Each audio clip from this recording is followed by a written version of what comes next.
మతం పేరుతోటి ప్రస్తుతం దేశమంతటా జరుగుతున్నది చూస్తుంటే ఎటుపోతున్నాం మనం? అసలు మన బేసిక్స్ ఏంటి? మా సనాతన ధర్మం అని చెప్పుకునేటువంటి మనం ఇదేనా సనాతన ధర్మం?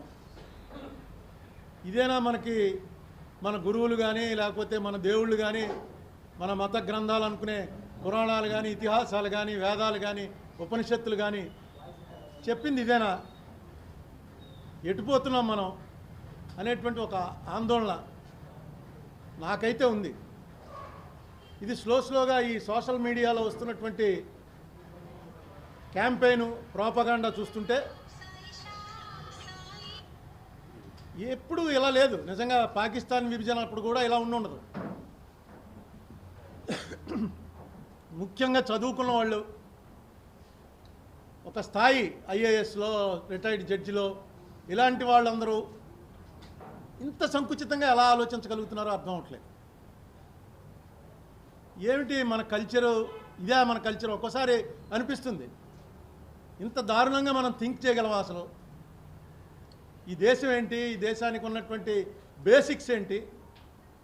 ఎందుకు ఈవేళ మనని ప్రపంచమంతా గౌరవిస్తున్నారు? ఎందుకు ఇతర మతాల వాళ్ళు కూడా ఈ కాన్సెప్టే కరెక్టేమో, వీళ్ళ ఆలోచనే కరెక్టేమో అనేటువంటి థింకింగ్లో పడ్డారు? ఎందుకు భగవద్గీత అనేది ప్రపంచవ్యాప్తంగా యూనివర్సల్ స్క్రిప్ట్ అయిపోయింది, యూనివర్సల్ క్లాసిక్ అయిపోయింది? ఇవన్నీ స్లోగా వెనక్కిపోతున్నాయి. ద్వేషం అనేది టాప్ ప్రయారిటీలో పెట్టారు. ఇది నేను బీజేపీ వాళ్ళని తప్పు పట్టను, ఎందుకంటే వాళ్ళేం దాచుకోలేదు, వాళ్ళ ఎజెండా అది. వాళ్ళు right from the beginning Pakistan విడిపోక ముందు నుంచే సావర్కర్ గారు కానీ గోల్వాల్కర్ గారు కానీ వాళ్ళకు ఉన్నటువంటిది క్లియర్గా ఉంది. వాళ్ళకి హిందువులు మనం ఫస్ట్ రేట్ సిటిజన్స్ ఉండాలి, మిగతా వాళ్ళు సెకండ్ రేట్ సిటిజన్స్గా ఉండాలి, ఈ సమాన హక్కులు ఇవి కరెక్ట్ కాదు అని వాళ్ళు ఆయన బుక్కే రాశారు. గోల్వాల్కర్ గారి బుక్ ఉంది, బంచ్ ఆఫ్ థాట్స్. దాన్ని తెలుగులో పాంచజన్యం అని ట్రాన్స్లేట్ చేశారు. అంతకుముందు నేను కూడా ఆర్ఎస్ఎస్కి వెళ్ళేవాడిని. నేను మొట్టమొదటిసారిగా ఆ పాంచజన్యం అనేటువంటి బుక్ ఎర్లీ 70s చదివిన తర్వాత ఎందుకో ఒక ఆలోచన పుట్టింది, ఇది సూట్ అవుదేమో, ఇది మన దేశానికి కరెక్ట్ కాదేమో. మీరు కూడా ఒకసారి బంచ్ ఆఫ్ థాట్స్ ఇప్పుడు మళ్ళీ కొత్తగా ఎడిషన్ వచ్చింది, ఒకసారి చదవండి. అది వాళ్ళకి అసలు యాక్చువల్గా గాంధీ గారు చెప్పిన మాటలు మిగతా భారతదేశానికి ఎలాగో గోల్వాల్కర్ గారివి ఆర్ఎస్ఎస్ వాళ్ళకి బీజేపీ వాళ్ళకి ఒక వేదము లేకపోతే భగవద్గీత బైబిలో అలాగే దాన్ని ట్రీట్ చేస్తారు. ఆయన అందులో క్లియర్గా చెప్పాడు, ఈ దేశానికి 3 శత్రువులు: ముస్లింలు, క్రైస్తవులు, సామ్యవాదులు, అంటే సోషలిస్టులు. సోషలిస్ట్ ఫిలాసఫీకి పూర్తి వ్యతిరేకం క్యాపిటలిస్టిక్ ఐడియాలజీ వాళ్ళది. నెక్స్ట్ ముస్లిమ్స్, క్రిస్టియన్స్, దానికి సావర్కర్ గారు చెప్పిన డెఫినేషన్ ఏంటంటే వాళ్ళది కూడా ఇక్కడే పుట్టారు కదండి, వాళ్ళ మాతృభూమి ఇదే కదా అంటే మాతృభూమి కాదు, పితృభూమి. పితృభూమి అంటే అర్థం ఏంటంటేట వాళ్ళ పుణ్యక్షేత్రం ఇక్కడ ఉండాలట.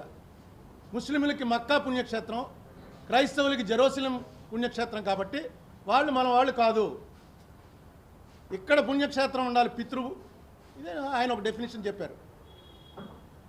దాన్ని ఇంతకాలం తేడా ఎక్కడొచ్చిందంటే ఆర్ఎస్ఎస్ వాళ్ళు ఎప్పుడూ వాళ్ళ ప్రిన్సిపల్ నుంచి డైవర్ట్ అవ్వలేదు, అసలు డివియేట్ అవ్వకుండా వచ్చారు.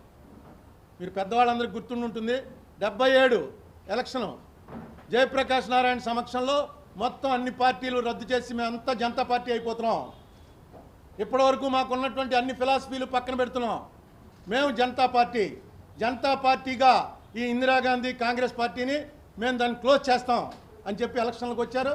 ఇందిరాగాంధీని రాయ్బరేలీలో కూడా ఓడించారు. 77లో నెగ్గినటువంటి జనతా పార్టీ ఎందుకు విచ్ఛిన్నమైపోయింది ఒకసారి మీలాంటి వాళ్ళు పెద్దలకు అందరికీ తెలుస్తుంది.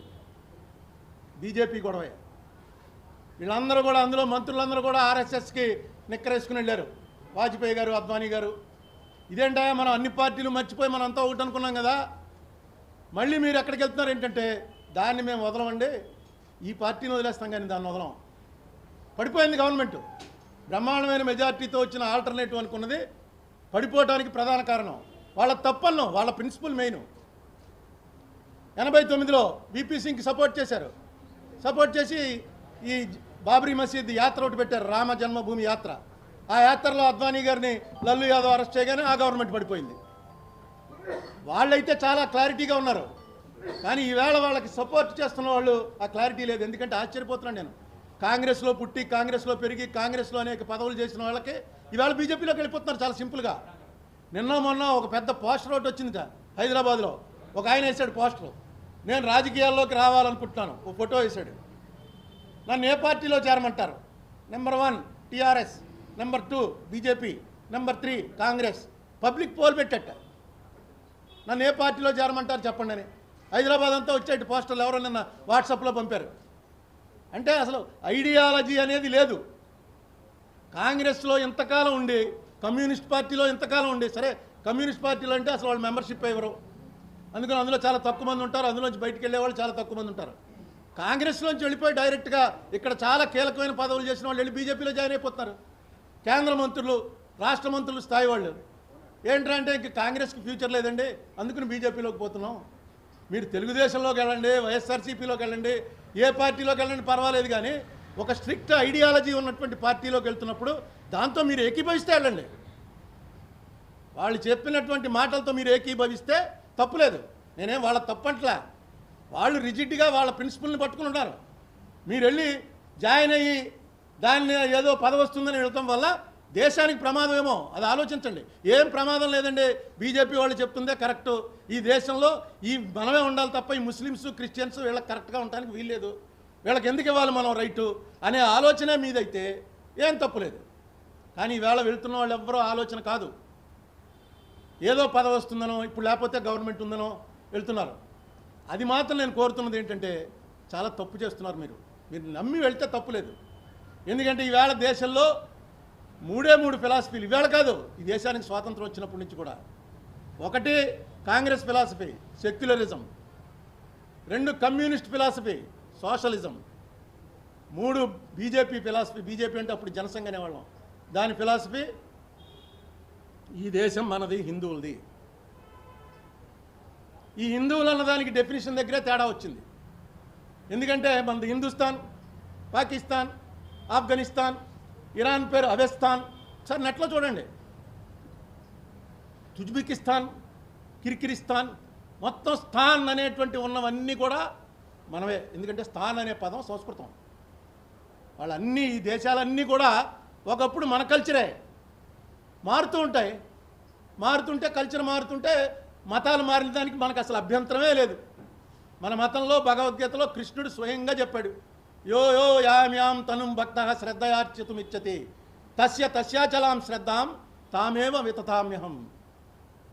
ఎవడెవడు ఏ దేవుణ్ణి పూజించాలనేటువంటి ఆలోచన వస్తుందో ఆ ఆలోచన కలిగించేది నేనే వాడిలో ఉండి నువ్వు ఈ దేవుణ్ణి పూజించరా, నువ్వు బైబిల్ తీసుకుని చర్చికి వెళ్ళు, నువ్వు మసీదుకి వెళ్ళు అన్నదానికి ప్రేరణ నేనే. సతత శ్రద్ధతాయుక్త తస్యారాధన మేతే లభతే చ తతః కామాన్ మయేవ విహితాన్ హితాన్. ఆ విధంగా ఎవడైతే శ్రద్ధగా ఆ దేవుణ్ణి అంటే నేనే ప్రేరేపించినటువంటి దేవుణ్ణి పూజిస్తాడో అతనికి కావలసినటువంటి కామ్యార్థ సిద్ధి అంతా కూడా ఆ దేవుడి ద్వారా నేనే ఇస్తాను. ఇది మన భగవద్గీత. నువ్వు ఎవరిని పూజించావు అన్నది అసలు ఇర్రెలవెంట్ మనకి. అహం బ్రహ్మస్మి, నేనే దేవుణ్ణి అన్నదే శంకరాచార్య చెప్పింది. నువ్వే దేవుడివి, దేవుడికి నీకు తేడా లేదు. ఆ రీచ్ అవ్వటం ఎలాగా అన్నదే భగవద్గీత చెప్పినా, పురాణాలు చెప్పినా, ఉపనిషత్తులు చెప్పినా నేనే దేవుళ్ళు అన్న ఫీలింగ్ సరిపోదు. నిజంగా దేవుళ్ళ అవ్వాలంటే ఏం చేయాలన్నది 1 కోటి శ్లోకాలు ఉన్నాయట దొరికినవి. మనకి దొరికినవి 1 కోటి శ్లోకాలు. ఎలాగా అంటే ఉపనిషత్తులు కానీ మనకు సంబంధించినవి ఇవన్నీ లెక్కేస్తే 1 కోటి శ్లోకాలు దొరికాయట. ఎవరు మన మతం గురించి ఇది ఎలా ఉండాలి అని చెప్పగలిగిన వాళ్ళు ఎవరు? ఈవేళ మసీదుల దగ్గర అన్ని చోట్ల తవ్వితే శివలింగాలు వస్తున్నాయి, లేకపోతే విగ్రహాలు వస్తున్నాయి. మా రాజమండ్రిలో, మీ విజయవాడలో కూడా నదీ తీరాల్లో ఎక్కడ తవ్వినా సరే 10 అడుగులు లోపలికి వెళ్తే ఖచ్చితంగా ఉంటాయి. మా రాజమండ్రిలో కోట్లింగాలని ఉండేది, కొట్టుకుపోయి అక్కడక్కడ ఉంటాయి, ఎక్కడ తవ్వినా ఉంటుంది. అక్కడతో ఆగదు ఇది, ఇంకా తవ్వమంటారు కిందకి. ఇంకా తవ్వితే బౌద్ధ ఆరామాలు ఉంటాయి, ఇంకా తవ్వితే జైన తీర్థంకర్ల విగ్రహాలు ఉంటాయి. నిన్న వెళ్ళొచ్చాను నేను మా రాజమండ్రి అవతలొడ్డు కుమారదేవం అని గోదావరి రోడ్డు, అక్కడ 20వ తీర్థంకరుడు ఆయన విగ్రహం ఉండేదిట. ఆ విగ్రహం తీసి పక్కనెట్టేసి శివలింగం పెట్టారు. జైన తీర్థంకరుడిది రాజస్థాన్ నుంచి జైలు వచ్చి పెట్టరు కదా. అంటే మన వాళ్ళే ఆ టైంలో జైన మతాన్ని ఆశ్రయించారు, ఆ విగ్రహం పెట్టుకున్నారు. తర్వాత ఆ విగ్రహం తీసేసి పక్కన పెట్టి ఓ శివలింగం పెట్టారు, శివాలయం చేశారు. ఆ విగ్రహాన్ని 5 ఏళ్ల క్రితం రాజమండ్రిలో జైన్లు వెళ్ళి, ఏమంటే మేము ఈ విగ్రహంతో పక్కన గుడి కట్టుకుంటాం, మీకు ఏమైనా అభ్యంతరమా అని ఊరు వాళ్ళని అడిగారు. అబ్బాయి మాకేం అభ్యంతరం లేదు, మీరు కట్టుకోండి అన్నారు. ఆ పక్కనే వాళ్ళు ఆ తీర్థంకరుడు విగ్రహం అంతా బాగు చేయించి వాళ్ళు ఒకటి కట్టుకున్నారు. ఆ కట్టుకున్న రోజు మొన్న వచ్చింది 5వ వార్షికోత్సవం, నన్ను పిలిచారు. వెళ్తే దాని చరిత్ర అంతా చెప్పారు. అలాంటివి ఓన్లీ ఈస్ట్ గోదావరి డిస్ట్రిక్ట్లో వీళ్ళు ఐడెంటిఫై చేసినవి 32 ఉన్నాయి. 32 ఆలయాల్లో పక్కన పెట్టేసి తీర్థంకరుడు విగ్రహాలు ఉంటాయి. క్లియర్గా విగ్రహం మీద రాసి ఉంటుందన్నమాట. ఎలా చెప్పగలరా అంటే ఆ విగ్రహం మీద రాసి ఉంటుంది, ఎన్నో తీర్థంకరుడు వాళ్ళ భాషలో వాళ్ళు చెప్పారు. ఇది అంతా మన కల్చరు. మొన్న గులాం నబీ ఆజాద్ చెప్పాడు, మేము భట్లండి బ్రాహ్మణం అని. ఎప్పుడో 300-400 ఏళ్ల క్రితం కన్వర్ట్ అయిపోయారు. వాళ్ళు పండిట్సే. షేక్ అబ్దుల్లా వాళ్ళు బ్రాహ్మిన్స్, వాళ్ళైతే 150 ఏళ్ల క్రితమే. ఇంతెందుకు, పాకిస్తాన్ గురించి ఇంత గొడవ చేసిన మహమ్మద్ అలీ జిన్నా గారి తాత పేరేంటి రాసుకుని వచ్చాను, ఉపయోగపడుతుందని. ప్రేమ్జీ భాయ్ మేఘజీ టక్కర్ అంటే లోహానా రాజ్పుట్స్ అంటే ఎవరు? రఘువంశం. శ్రీరాముడు ఇక్ష్వాకుల వంశం ఉంది, ఆ వంశం వీళ్ళు. ఈ టక్కర్ గారు వాళ్ళు ఏంటంటే strict vegetarians. Even though they are Rajputs, very strict vegetarians. ఈ టక్కర్ గారు ఏం చేశాట, చేపల వ్యాపారం చేశాట. చేపల ఎక్స్పోర్ట్ చేశాడో ఏం చేశాడో, సముద్రం ఉంటుంది కదా గుజరాత్ ఏరియా, చేపల వ్యాపారంలో విపరీతంగా సంపాదించాడు. సంపాదించిన అతను చేపల వ్యాపారం చేస్తున్నాడని చెప్పి వెలేస్తే కొంచెం పెద్దవాడే, నా వయసు వచ్చిన తర్వాత అనిపించింది, ఏంటి మా నాళ్ళు ఎవరో పలకరించరో, పెళ్ళిళ్ళకి పిలవరో, దేనికి పిలవరని వెళ్ళి ఆ కుల పెద్దలను రిక్వెస్ట్ చేశాడు. ఏమంటే నన్ను వెనక్కి తీసేసుకో, నేను చేపల వ్యాపారం చేశాను కానీ ఎప్పుడు నేను మాంసం తినలేదు, నన్ను ఎందుకు ఎలా చేశారు మీరు అని చెప్పి బతిమాలితే కుల పెద్దలు ఒప్పుకోబోయేటప్పటికి అతను దిగులు పెట్టుకున్నాడు. ఈ దిగులంతా కొడుకు చూస్తున్నాడు. ఆ కొడుకు ఎవరు? కొడుకు జీనీ అని పిలిచేవారు వాడిని. జీనీ అంటే అర్థం ఏంటంటే బక్కగా ఉన్నాడు, మనం రే బక్కడా అంటాం, అలా జీనీ. ఆ జీనీ అనే ఆయన పిలిచేవారు కొడుకుని. ఆ కొడుకు తండ్రి పడుతున్న బాధ అంతా చూసి ఇస్లాంలోకి వెళ్ళిపోయాడు. ఎందుకంటే వాళ్ళు వెంటనే కావలించేసుకుంటారు, ఇలా 3 సార్లు కావలించుకుంటారు. ఒక్కసారి నేను ఇస్లాంలోకి వచ్చాను అన్న తర్వాత నీ కులం ఏంటి, వ్యవహారం ఏంటి మొత్తం పక్కపోతాయి. ఇక్కడి నుంచి నువ్వు నేను అంతా బ్రదర్సు కావలించుకున్న తర్వాత. అందుకే ఇస్లాము ఆఫ్రికన్ కంట్రీస్ అన్నింటిలో స్ప్రెడ్ అయిపోయింది. వాళ్ళందరినీ వేరువేరుగా చూస్తున్న వాళ్ళందరినీ కూడా కావలించుకోవడం. వివేకానందుడు క్లియర్గా చెప్పాడు, టచ్ మీ నాట్ ఉద్యమంలో మన మతం వెళ్తోంది, ఆలింగన ఉద్యమంలో వాళ్ళ మతం వెళ్తోంది, ఎవడో మిగలడా ఈ దేశంలోనూ. వాళ్ళే మెడ మీద కత్తి పెట్టి ఇస్లాంలో చేర్చట్లా, ఆలింగనం చేసుకుని చేరుస్తున్నారు, మనం ఏం చేస్తున్నాం అని వివేకానందే సాక్షాత్తు మనం ఎవరినైతే ఇవాళ ఒప్పుకుంటామో ఆ వివేకానందుడే చెప్పాడు. ఆ జిన్నా అనేవాడు మేఘ్జీ టక్కర్ మనవడు, తన తండ్రే కన్వర్ట్ అయింది, వాళ్ళు ఏం వంశపారంపర్యంగా ఏం లేదు. ఈవేళ జిన్నా కూతురు వచ్చి కోర్టులో వేసింది, మొన్న చచ్చిపోయింది ఆవిడ 98 ఏళ్ళకి. ఆవిడ ఇక్కడ కోర్టులో వేసింది ఏమని, జిన్నాకి ఇస్లాం లాస్ వర్తించవు, మా కుటుంబానికి ఇండియన్ హిందూ లాయే వర్తిస్తుంది తప్ప జిన్నాకి వర్తించదు అని ఆవిడ దానికి కారణాలన్నీ చెప్పి ఆ దాని ప్రకారం జిన్నా బంగ్లా ఏదైతే ఉందో బాంబేలో అది నాకు చెందుతుందని ఆవిడ కోర్టులో వేసింది. దీన్ని ఎంత సింపుల్గా యాంటీ ముస్లిం యాంటీ క్రిస్టియన్ అనే పద్ధతిలో తీసుకొచ్చే ప్రయత్నం చేస్తున్నారో ఆ పద్ధతి కరెక్ట్ కాదేమో అన్నది నా ఆలోచన. ఈ స్టేట్కి వచ్చి ఇంకా ఉపద్రవం ఏంటంటే, ఈ స్టేట్లో మెయిన్ పార్టీలు వైఎస్ఆర్ కాంగ్రెస్, టీడీపీ, జనసేన 3 పార్టీలు బీజేపీకి సపోర్టే. వస్తే బీజేపీని ఒక్క మాట అనరు, ఇళ్ళు కొట్టేసుకుంటుంటారు కానీ బీజేపీని ఒక్క మాట అనరు. చంద్రబాబు నాయుడు గారు అధికారంలో ఉన్నప్పుడు వైఎస్ఆర్సీపీ తిట్టేది, కేసులకు భయపడి నోరెత్తట్లేదని. ఇప్పుడు జగన్మోహన్ రెడ్డి నోరెత్తకపోతే వాళ్ళు తిడుతున్నారు, కేసులకు భయపడి ఇతను నోరెత్తట్లేదని. సరే పవన్ కళ్యాణ్ అయితే ఆయన డైరెక్ట్గా వెళ్ళి బీజేపీలో జాయిన్ అయిపోయాడు, ఎలియన్స్ అయిపోయింది. నన్ను ఎందుకు మాట్లాడలేని పరిస్థితి స్టేట్లో వచ్చింది. కాంగ్రెస్ కమ్యూనిస్టు మాట్లాడినా 2 కలిపి 4% ఓట్లు లేవు. ఎందుకు ఈ పరిస్థితి వచ్చింది ఈ స్టేట్లో? ఇన్ ప్రిన్సిపల్ మీది రైట్, మీరు ఏంటి బీజేపీకి సపోర్టా వ్యతిరేకమా? మీరేమనుకుంటున్నారు? ఇవాళ మన కల్చర్ ఏంటి? ఇప్పుడు జగన్మోహన్ రెడ్డి ఉన్నాడు, శుభ్రంగా పంచి కట్టుకుని అన్నీ వెళ్ళి గుళ్ళు ఓపెన్ చేస్తున్నాడు, ఆవు పూజ చేస్తున్నట్టు మనం వీడియోలో చూశాను. ఎవడన్నా కాదనగలమా మనం? నువ్వు క్రిస్టియన్ కదా, నువ్వు ఎలా చేస్తున్నావు అంటే అనగలమా? అనడానికి రైట్ లేదు. మన మతంలో అలా ఎక్కడా లేదు, వాడు చేయకూడదు వీడు చేయొచ్చని. క్రిస్టియానిటీలో జరగానే బొట్టు తీసేస్తారండి, బొట్టు పెట్టుకుని ఎవరండి ఆడపిల్లలు అంటారు. నేను చూసి స్టేట్లో అంత పెద్ద బొట్టు పెట్టుకున్న ఆవిడే ఉంది, విజయలక్ష్మి. ఆవిడ బైబిల్ ఎట్టు తిరుగుతోందని చెప్పి ఓడించేశారండి వైజాగ్లో అన్నారు. ఆవిడ పెట్టుకున్నంత బొట్టు ఎవరు పెట్టుకోరు.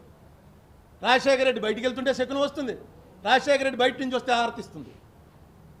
అది మన కల్చర్ అండి. మన కల్చర్లో అందరూ కలిసిపోయారు.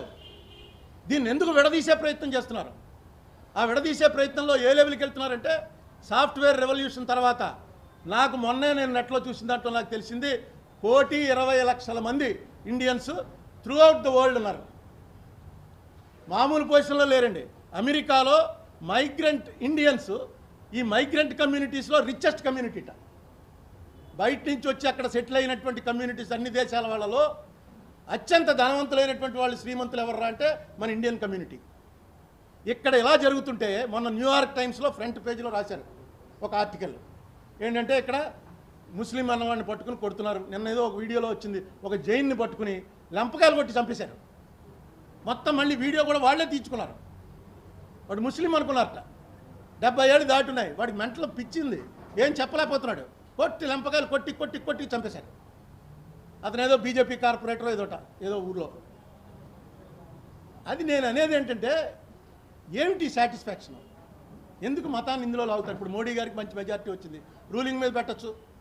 ఆయన ఆర్థికంగా దెబ్బతిన్నాడు, ఎక్స్టర్నల్ అఫైర్స్లో దెబ్బతిన్నాడు, డిఫెన్స్లో దెబ్బతిన్నాడు. సుబ్రహ్మణ్య స్వామి చెప్పాడు 2,000 కిలోమీటర్లు 2 ఏళ్ల క్రితం ఆక్యుపై చేసుకున్నారట చైనా వాళ్ళు. దాని గురించి మాట్లాడరే అని చెప్పి సుబ్రహ్మణ్య స్వామి పెట్టాడు ట్వీట్, వాళ్ళ పార్టీ వాడే. నిన్న వచ్చింది 25,600 కోట్ల డాలర్లు సెప్టెంబర్ ఎండింగ్లోగా పే చేయాలి వరల్డ్ బ్యాంక్కి. ఎక్స్టర్నల్ డెట్ అంటే వాయిదా వచ్చేసింది, పే చేయాలి. అమ్మేస్తున్నారు. ఎల్ఐసి అమ్ముదాం అంటే 10 రూపాయల షేరు 7 రూపాయలకు కూడా కొనడానికి ఎవడు రాలా.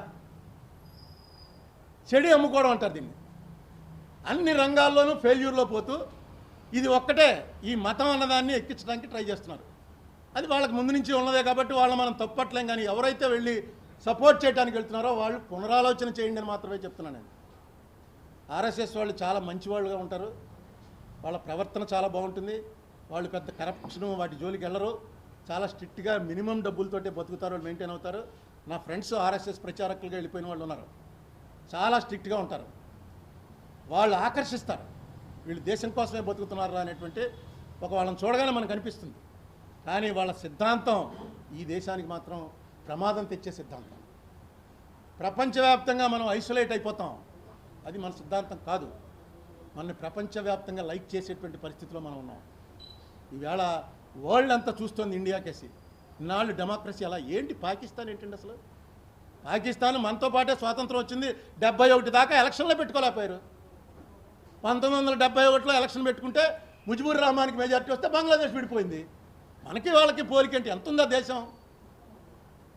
పాకిస్తాన్ అనేది బూచి కింద చూపిస్తూ ఏదో చేసేస్తారని వీళ్ళందరూ ముస్లింలు అయిపోతారట. అంత అపనమ్మకం ఏంటి? మన మీద మనకి నమ్మకం లేదా? ఎందుకు అయిపోతారు? అప్పుడు ఎందుకు అయ్యారో తెలుసుకుంటే ఇప్పుడు తెలుస్తుంది. ఎందుకు కన్వర్షన్లు జరిగాయి 100 ఏళ్ల క్రితం నుంచి, 150 ఏళ్ల క్రితం నుంచి. నువ్వు ముట్టుకోకుండా అన్టచబిలిటీ మెయింటైన్ చేస్తే ఎవడన్నా మనతో ఉంటాడా? ఎందుకు ఉంటారు?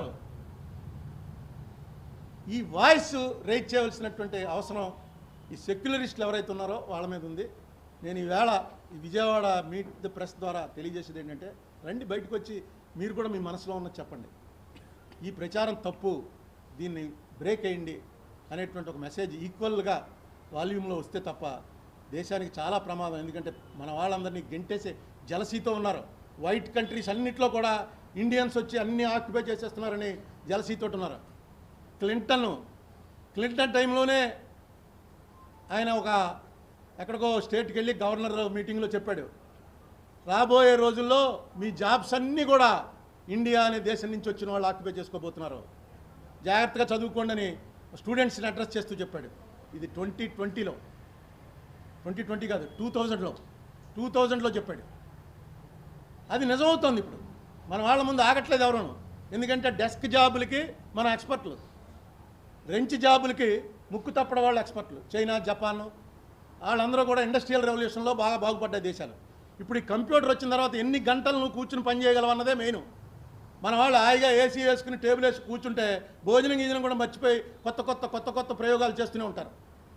ప్రపంచంలో ఉన్న పెద్ద అనుకున్న మైక్రోసాఫ్ట్ మనవాడే చూస్తున్నాడు, గూగుల్ మనవాడే చూస్తున్నాడు. మొన్న లిస్ట్ పెట్టారు 11 మంది. ఈ 11 మంది సీఈఓలుగా ఉన్నదాన్ని మొత్తం కలిపితే వరల్డ్లో ఉన్న మొత్తం వరల్డ్ జీడిపిలో 30% జీడిపి, 30% జీడిపి లెక్కకి 11 మంది మనవాళ్లే. 11 మంది ఇండియన్స్, అందులో 6 సౌత్ ఇండియన్స్. ఈ పరిస్థితిలో వెళ్ళిపోతున్నాం మనం. ఇప్పుడు ఈ మతం అనేది ఒకటి తీసుకొచ్చి పెడితే మాత్రం ఎలాగ వీళ్ళని ఐసోలేట్ చేసి దేశం నుంచి పంపించేయాలా అనేటువంటి ఆలోచన ఉన్నటువంటి శక్తులు ఏవైతే ఉన్నాయో వాళ్ళకి మనం బలం ఇస్తున్నాం. ఇది వాళ్ళ దేశంలో చేసినట్టే మనం చేస్తామని. దయచేసి ఈ ఆలోచన నుంచి బయటపడవలసిందిగా బీజేపీ వాళ్ళని నేను కోరను. వాళ్ళ ఆలోచనలోనే ఉంటారు. చేరేవాళ్ళు మాత్రం స్పష్టతతో ఉండండి. ఎస్, ఇది కరెక్ట్ అరుణ్ కుమార్ చెప్పి, ఎందుకంటే ఇది డెమోక్రసీ.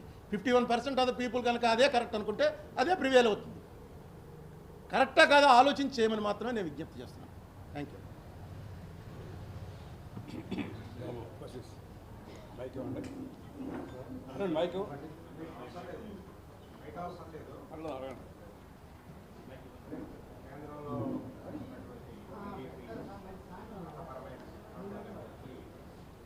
జగన్మోహన్ రెడ్డి గారు ఏం మాట్లాడేవాడో జగన్మోహన్ రెడ్డి గారి టైంలో చంద్రబాబు నాయుడు గారు మాట్లాడుతున్నారు. రెండింటికి ఏమీ తేడా లేదు. ఆయనేమో మేము యజ్ఞం చేస్తుంటే పైనుంచి వచ్చి మారీచుడు సుబాహుళ్లాగా మాంసం మొక్కలు వేసి యజ్ఞాన్ని పాడు చేస్తున్నారు అని చంద్రబాబు నాయుడు గారు అనేవారు. ఇప్పుడు జగన్మోహన్ రెడ్డి గారు అంటున్నాడు. ఈయన బాధుడని ఫస్ట్ మొదలెట్టింది వైఎస్ఆర్సీపీ. ఇప్పుడు చంద్రబాబు నాయుడు గారు బాధుడని ప్రోగ్రామే పెట్టేశాడు. అప్పుడు పోలవరం ఇదే పరిస్థితి, ఇప్పుడు అదే పరిస్థితి. అప్పుడు స్పెషల్ కేటగిరీ స్టేటస్ అదే పరిస్థితి, ఇప్పుడు అదే పరిస్థితి. అప్పుడు మనకు హైదరాబాద్ నుంచి రావాల్సిన ఆస్తుల పరిస్థితి అదే, ఇప్పుడు అదే పరిస్థితి. అంతా అదే సేమ్. మారింది ఏంటంటే ఓన్లీ ఆ వైఎస్ఆర్సీపీ అన్నది మారింది. పెద్దగా తేడా ఏం లేదు. ఈయన సరే జగన్మోహన్ రెడ్డి గారు ఇప్పటివరకు ఎవరో చేయని ప్రయోగం ఒకటి చేస్తున్నాడు. అదేంటంటే ఎవరైతే నాకు ఓటు వేస్తారని నమ్మకం ఉందో వాళ్ళకి చేయవలసినవన్నీ చేద్దాం, ఎవరైతే ఓటు వెయ్యరు అనుకున్నామో వాళ్ళని ఎండబెట్టేద్దాం, ఏమైతే అది అవుతుంది, ఈ ఓట్లు నాకు వస్తాయి కదా అని క్యాలిక్యులేషన్లో వెళ్తున్నాడు. అయితే అది సక్సెస్ అవుతున్నా ఇప్పటివరకు నాకు తెలిసి ఇండియాలో ఎక్కడ జరగల. ఎందుకంటే గవర్నెన్స్ ఉండాలి, డెవలప్మెంట్ ఉండాలి, చారిటీ ఉండాలి. ఇది ఓన్లీ చారిటీ మీద పోతున్నారు. ఏమన్నా అంటే మేము ఇంత డబ్బు ఖర్చు పెట్టామని చెప్తున్నారు, లెక్కలు చూపిస్తున్నారు. ఎక్కడో అప్పో సప్పో చేసి తీసుకొచ్చి మీకు ఇస్తున్నానా లేదా, ఎందుకు అలా ఏడుస్తారు వాళ్ళు అని ఈయన అంటాడు. వీళ్ళేమో రోడ్లు పాడైపోయి అవి పాడైపోయి అంటారు, కానీ మేము వస్తే ఇది ఇవ్వం అని చెప్పే దమ్ము ఎవరికి లేదు. ఇంకా పెంచుతారు. రేపు ఆయన 3000 ఇస్తున్నాడు, నేను 5000 ఇస్తాను. ఆయన ఏమో ఇంటి పట్టుకొచ్చి ఇస్తున్నాడు, నేను ఇంటి పట్టుకొచ్చి కల్లో కనబడిస్తాను. ఇలా పెంచుకుంటూ పోతారు తప్ప ఇది జరగదు అని, నేను ఇది ఆపుతాను అని చెప్పేవాడు ఎవడో లేడు. దమ్ము లేదు.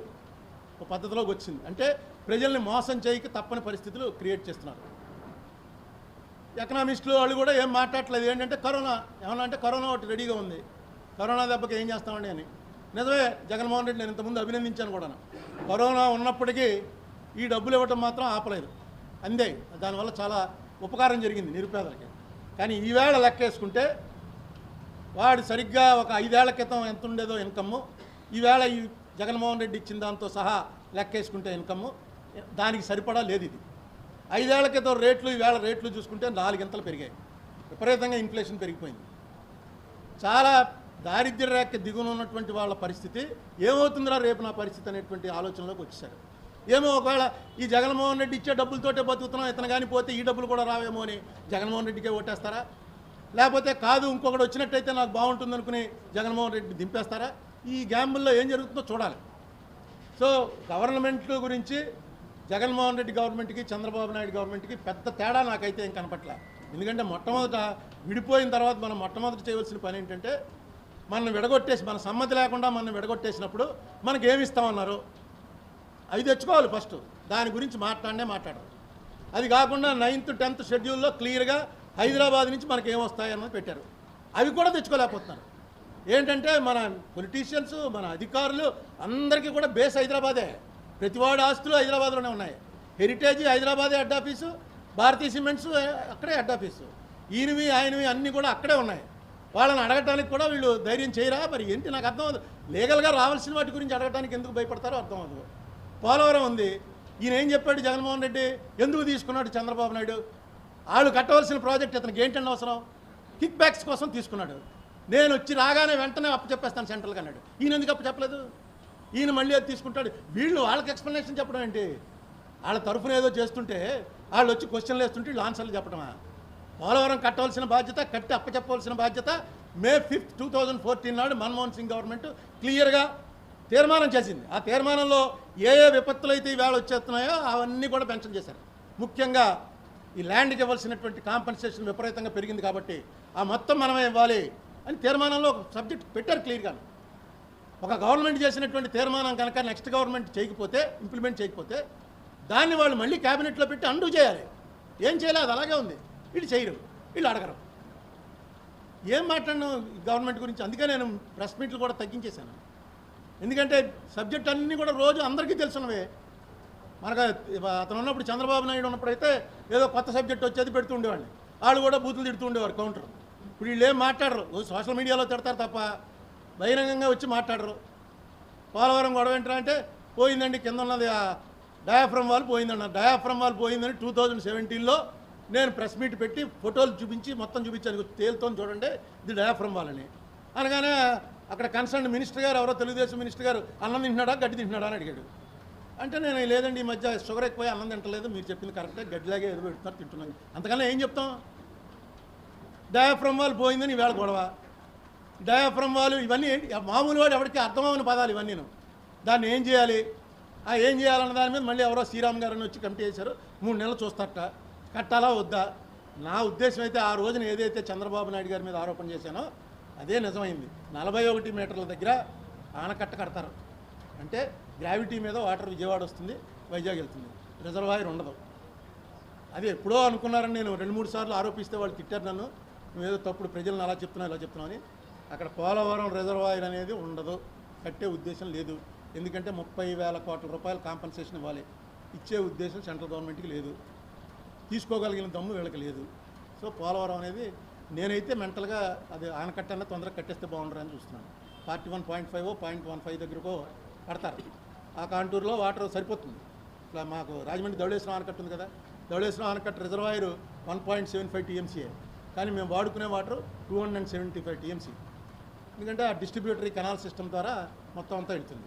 దీన్ని కూడా అలాగే పెట్టి విజయవాడకు వస్తుంది వాటర్. వరదలు వచ్చినప్పుడు ఎక్కువ రావచ్చు, వరద తక్కువ ఉంటే తక్కువ వాటర్ వస్తుంది, మిగతా సముద్రంలో పోతుంది.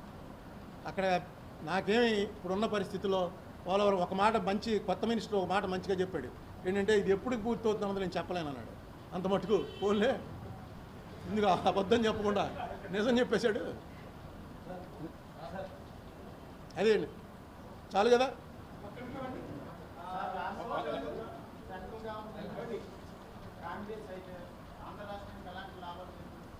ఎవరండి?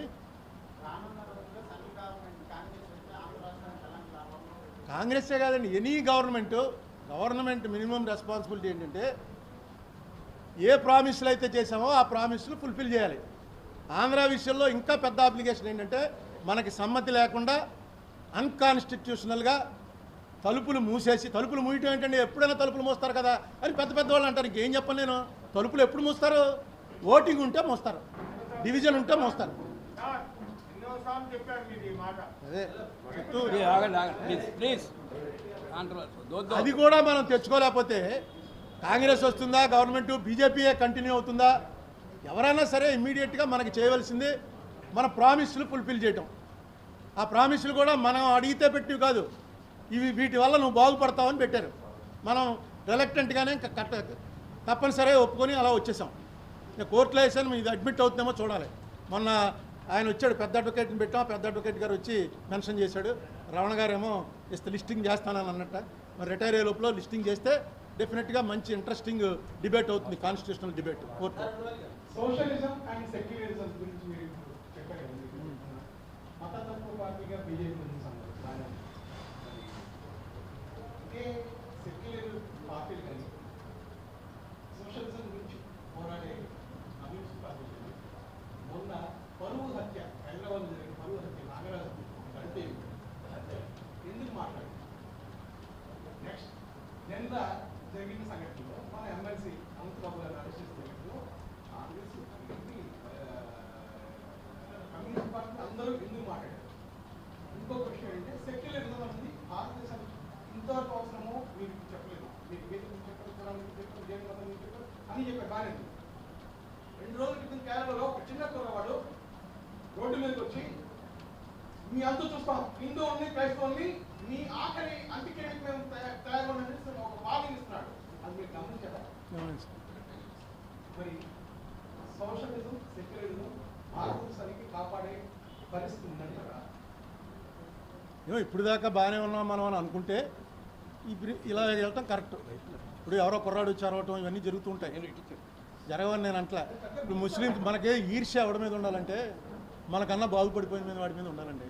పెట్రోమాస్ లైట్లు బాగు చేసుకుంటూ ప్యాచ్లు వేసుకుంటూ టైర్ రీట్రేడింగ్ చేసుకుంటూ ఏంటి ఒకప్పుడు ఈ దేశాన్ని 500-600 ఏళ్ల పాటు పరిపాలించినటువంటి వాళ్ళు ఇవాళ ఏం చేస్తున్నారు ఏంటి? బాగుంటే పోనీ క్రైస్తవులు ఉన్నారు, ఎవరో క్రైస్తవుల్లోకి వెళ్ళిపోయిన వాళ్ళు. ఈ అన్టచబిలిటీ అనేటువంటి ఈ దరిద్రాన్ని వదులుచుకోవాలంటే ఆ మతంలోకి వెళ్తే పిలిచి బల్లేసి కూర్చోబెట్టి బోధన చేస్తున్నాడు, నాకు అర్థమయ్యే బోధన అని అందులోకి వెళ్ళారు. వీళ్ళతోటి మనకి ఎందుకు గొడవ? మామూలుగా ముస్లింకి మీకు గొడవ అంటే ఏం తప్పులేదు.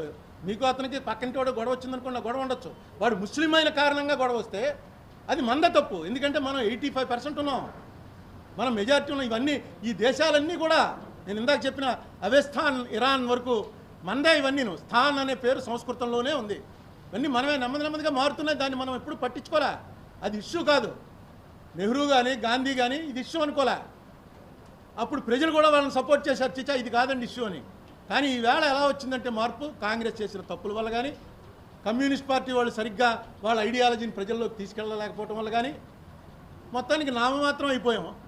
ఈ పార్టీలు వాళ్ళు బలం పుంజుకున్నారు. వాళ్ళ ఆనెస్టీ, వాడు ఏమో సొంత మోడీ గారి మదరళ్ళి 2000 రూపాయల నోటు కోసం క్యూలో నిలబడడం, అవన్నీ మీడియాలు చూడడం, ఇవన్నీ పనిచేస్తాయి. పనిచేసి వాళ్ళు కాంగ్రెస్ వాళ్ళు మొత్తం దోచేశారండి, వీళ్ళు చాలా బాగా చేస్తున్నాడు, మోడీ చూడండి అంత సింపుల్గా ఉంటాడో అన్నటువంటి. కానీ దాని వెనకాల ఉన్నటువంటి భయం ఏదో చెప్పాను నేను. అంటే ఎవరో మోడీ మీద నాకేం కోపం లేదు, లేకపోతే బీజేపీ వాళ్ళ మీద నాకేం కోపం లేదు. కానీ వెనకాల ఉన్న తెలుసుకుని వెళితే పర్వాలేదు. ఇప్పుడు మీరు అన్నారు ఎవడో వచ్చి కుర్రాడు ఇలా అన్నాడని అంటారు. ఇప్పుడు టెర్రరిస్టులు అంతా ఎవరు? ఎందుకయ్యారు టెర్రరిస్టులు? ఏమి చేయలేక. వాడు చచ్చిపోయినా పర్లేదు, ఏదో రకంగా నా ప్రతీకారం చూపించుకోవాలి. టెర్రరిజం అన్నది ఎక్కడుంది ప్రాబ్లము? ముస్లింల్లోనో హిందువుల్లోనో క్రైస్తవుల్లో లేదు, ఎక్కడుంది ప్రాబ్లం? ఆ ప్రాబ్లంని సెటిల్ చేయాలంటే మనం చేయగలం. ఎందుకంటే మనకు ఆ ఔన్నత్యమైనటువంటి సిద్ధాంతం ఉంది, మన చేతిలో ఉంది, మనం చేయగలం ఖచ్చితంగా. ఏం చేత డైవర్ట్ అవుతున్నాం? చూడాలి ఏమవుతుందో చూడాలి. కాంగ్రెస్ ప్రభుత్వం ఒకసారి ఎంపీగా పనిచేసింది, తర్వాత తెలుగుదేశం ప్రభుత్వం కూడా చూశారు, ఇప్పుడు వైసీపీ ప్రభుత్వం చూస్తున్నారు. ఇప్పుడున్న పరిస్థితుల్లో మీరు ఏంటి ప్రత్యామ్నాయం ఏంటి? ఇప్పుడున్న రాష్ట్రం పరిస్థితుల్లో రాష్ట్రం అభివృద్ధిగా కానీ లేకపోతే ఇతర అంశాల్లో కానీ గట్టెక్కాలంటే మీరు ప్రత్యామ్నాయం ఉందనుకుంటున్నారా? ఉంటే ఎవరు అసలు ప్రత్యామ్నాయం కాగలుగుతారు మీరు? ఎందుకంటే తెలుగుదేశం పార్టీ అధికారంలో ఉన్నప్పుడు కూడా తెలుగుదేశం పార్టీ మీద విమర్శించారు, ఇప్పుడు వైసీపీ కూడా విమర్శిస్తున్నారు. అంటే వాళ్ళ ప్రిన్సిపల్ ప్రాబ్లం వాళ్ళు రాజకీయ విమర్శలు చేసుకోవచ్చు. మీరు ఒక మేధావర్గంగా ప్రస్తుతం ఉన్న పరిస్థితుల్లో ఎటువంటి లీడర్షిప్ కావాలి అంటే బాగుంటుంది, ఎవరు చేయగలరు రాష్ట్రం? ఏమండి ఇప్పుడున్న పరిస్థితి అయితే డైరెక్ట్గా 2014 నుంచి డైరెక్ట్ డివిజన్ వచ్చిందండి, కమ్మాస్ వర్సెస్ రెడ్డిస్. అంతకుముందు లేదు. టీడీపీ పార్టీ అందరూ ఉండేవారు, కాంగ్రెస్లోనూ అందరూ ఉండేవారు. కానీ 2014 తర్వాత ఒకసారి మీరు పాతకెళ్ళి చూసుకుంటే ఒక సంవత్సరం పద్మశ్రీలు పద్మవిభూషణలు అన్నీ కమ్మ వాళ్ళే ఉన్నారు, గుర్తుందా? 7, 8 ఇస్తే మొత్తం అంతా కమ్మాస్కే ఉన్నాయి. ఇదేంటంటే అంటే అంతా వాళ్ళదే కదండి ఇంక ప్రభుత్వం అన్నారు. ఇప్పుడు రెడ్లు మొత్తం అన్నీ రెడ్లే ఉన్నారు. ఊరికే నామమాత్రంగా వాడికి వీడి రాజ్యసభ పంపాను, వీడిని అక్కడికి పంపాను, కానీ ఇన్ఛార్జీలు ఏదైనా సరే మొత్తం అంతా రెడ్లే వీళ్ళు ఉన్నారు. దానికోసం వాళ్ళు ఏమి పూర్వం ఏంటంటే అట్లీస్ట్ చిన్న ముసుగేసుకుని ఉండేవాళ్ళం. మేము కాంగ్రెస్లో ఉన్నప్పుడు రెడ్ల పరిపాలనే, తెలుగుదేశం ఉన్నప్పుడు కమ్మవాళ్ళ పరిపాలనే, కానీ ముసుగుండేది, బాహాటంగా లేదు. ఇప్పుడు ముసుగులు తీశారు.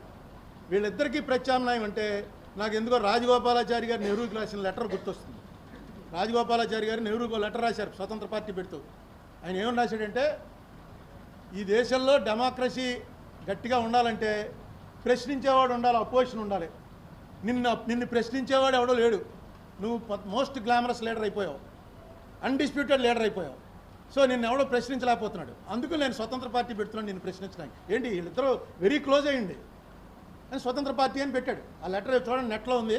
ఎంత ఇంట్రెస్టింగ్ రాశాడంటే, ఈవేళ అలా ఎవడన్నా ఒకడు వచ్చి నేను ఎలక్షన్ నెగ్గడానికి నాకు ఓటేయకండి, నాకు ఓడిపోతాను, నేను ఒక 10% ఓట్లు ఇవ్వండి, ఎవడు అధికారంలోకి వచ్చినా సరే వాడిని తప్పు చేయకుండా వాచ్ డాగ్లా ఉంటాను, నేను వెనక నుంచి పొడుస్తూ ఉంటాను, నాకు అధికారం అక్కర్లేదు, నాకు ఎమ్మెల్యే 1, 2 వస్తే చాలు అసెంబ్లీలో ఉంటానికి, కానీ ఓట్లు 10% రాకపోతే మాత్రం అనవసరం, ఎందుకంటే people are not with me, ఉండలేను అని ఎవడన్నా ఒక గ్లామర్ ఉన్నటువంటి వాడు ఒక లీడర్ కనుక వచ్చి ప్రపోజ్ చేస్తే డెఫినెట్గా మీలాంటి వాళ్ళు రెడీగా ఉన్నారు.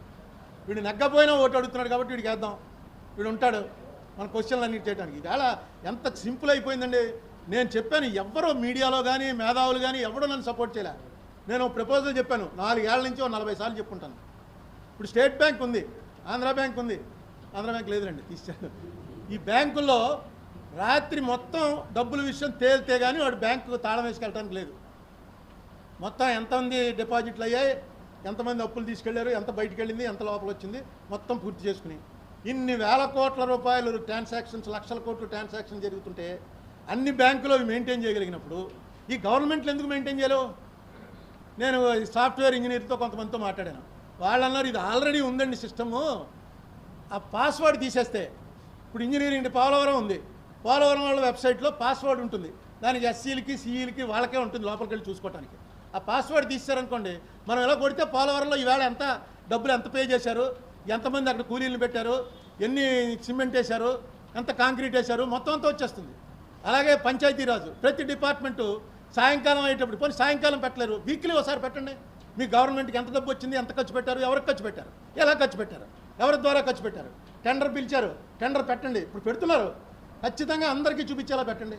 మీరు ఒక కాగితం పెట్టారు, మీ ఇంటి దగ్గర కాలువ ఎవడో తొడవట్లేదు, కాగితం పెట్టారు, వెంటనే ఆ కాగితం వెబ్సైట్లో పెట్టండి, దానికి మున్సిపాలిటీ వాళ్ళు ఏమి రిప్లై ఇచ్చారు ఆ రిప్లై కూడా వెబ్సైట్లో పెట్టండి.